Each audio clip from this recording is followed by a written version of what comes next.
guys, I was trying to work over there in a salsa garden because I got a lot of things on my heart and my mind over there, but it is full-blown sun there right now without any, the clouds are building but they're not there yet. So I moved over here to what was called the Smoothie Garden because it used to have blueberries and pineapples and then of course the mango came in, and I still may keep the smoothie name. I'm not really sure because that's just kind of what I call it in my brain. But anyhow, I have been over here weeding and looks good. It was a complete mess for those of you that have been with me all through last summer, and I had the multiple surgeries, and then I had the bone spur in my foot, and then the trigger thumb, which is all better now thanks to cortisone shot, and everything's working well. And so I have been able to finally address St. Augustine. You know, like I desperately need St. Augustine in the front yard, but I can't grow it there to save my life. But it was growing here like wildfire without even trying. I never even put an ounce of St. Augustine in this side of the yard when we started it and cleared it into the end of 2018, and then fenced it in by Thanksgiving of 2018. And I have St. Augustine everywhere back here, which is really, really nice. It's a huge blessing. You know, the ground can just cover itself, and it's nice to walk on. So, and I don't pay anything for it. I don't fertilize it. I don't water it. But anyhow, so over here, oh, I see I missed a little bit of St. Augustine. So I went through and I pulled a lot of weeds, and I had to cut back the pineapple because I had stabbed myself several times to the point of bleeding. I serrated myself a couple open wounds, which was not good. So anyhow, so that leads me to this. This is my Meyer lemon, and it was in this pot all last year. And I swear I filled the soil up to here, right? And now it's down to almost nothing. And the weeds grow crazy in here and everything. It's just time for it to upgrade, and the solution was never to leave it here. It's just I had Jack and I originally maybe 2 years ago, or two for sure years ago, we put in the Meyer lemons, we put in key limes and Eureka pink lemon over there, and they just weren't working. They didn't have enough sun. When I pulled them out, this one ended up here. The second one ended up over there, which is also surrounded by more St. Augustine. We'll address that later this week. So anyhow, this I think is ready to go. It's putting on new leaves. It looks like it's recovering, but we want to catch it before it gets too hot. And we do have one more cool down happening next week. So all the blueberries are gone. That was a month or so ago. I do have one pineapple coming up in here. Yes, one of my biggest pineapples, over 4 pounds, almost like 4.5 pounds, came from this mother one. I only put one in here, and it seems to have traveled as they do. Now I do want to also address the rocks next, but before I do that, I think I'm going to throw that Meyer lemon and put it right here.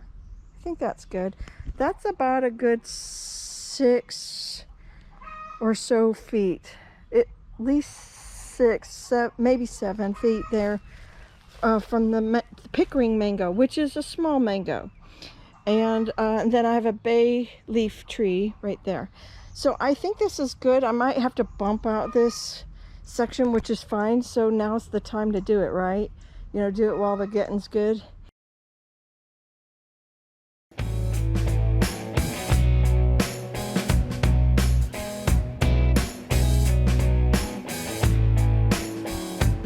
So we're at a good stopping point. Jack and I are going to go run our errands, and we got to buy concrete for the doorpost that he set in there. And so I think I'm going to get just a little bit more mulch and dirt.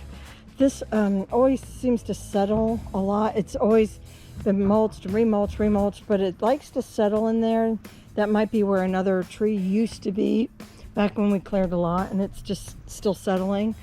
But anyhow, so there was a couple bags of topsoil put in over the St. Augustine, and then a 2 cubic bag of mulch kind of just put through here. This is in the back side. Here was just the leftover, fell down again. Okay, I gotta do something about that.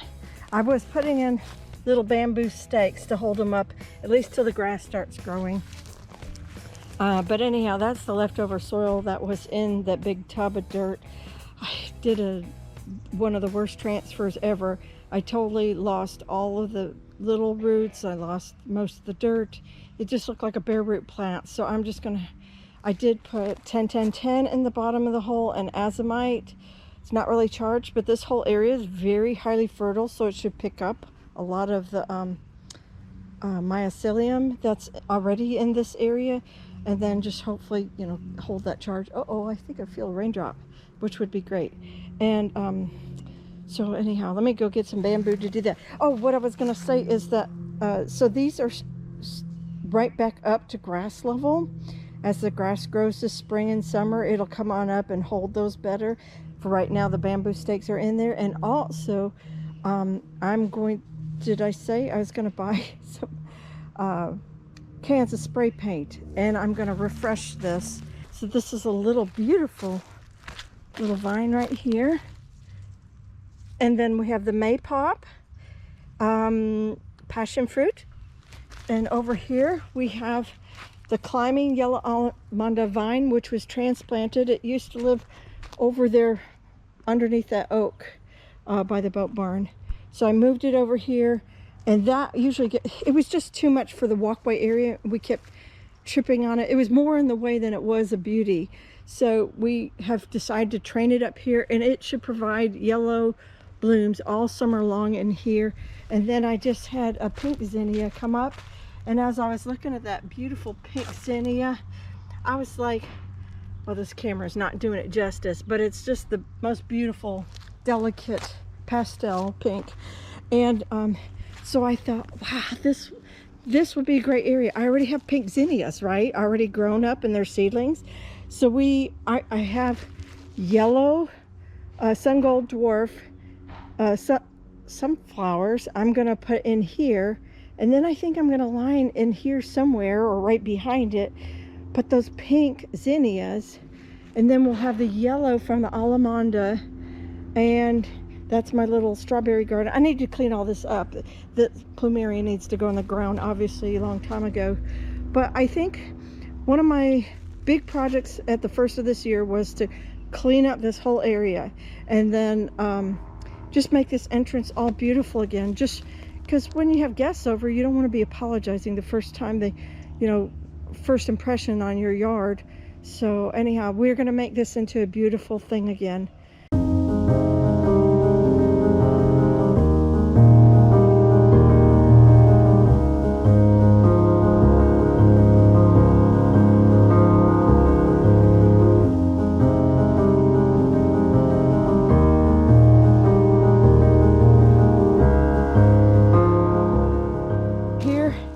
Are the dwarf sun gold sunflowers, and back here's the firecracker sunflowers. That'll be fun to see.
now. It is officially the Smoothie Garden. So I'm not sure I love the placement of the board, so if not, I may have it where it faces out more outward this way. And although I don't know, maybe it'll grow on me. It's really hard to place anything in there because of the root system, the big pines and stuff. So anyhow, we're gonna wrap up this project for right now as far as the video is concerned. I still have yet to buy the white paint that goes around this, and I was thinking of adding color to it, but I think the sign itself is going to provide enough color and happiness for me, right? So I couldn't be happier with my little smoothie sign and tell them what garden I have. We have loaded it up with the sunflowers on this side. We have pink zinnias on this side to go with my pink sign, and the yellow flowers. So you guys, I hope you found some inspiration in this video. It took actually about 3 days to make. So it shouldn't have, but you know, you gotta have things dry and so forth. Little start-stop moments, plus lots of interruptions in my personal life. But anyhow, we're gonna keep going on to the next project. We just have a little bit of transplants left to get in the ground. You may or may not get to come with me on some of those. But yeah, we're almost there. We got the smoothie remodeled, and it was long overdue. Probably should have done it 2 years ago. So you guys, thank you so much for watching. Take care, God bless, and I will see you in the next one. Bye-bye. Look at the little mangoes trying to set fruit on there. Oh my goodness, this is the little plant that absolutely thinks it should. But it shouldn't.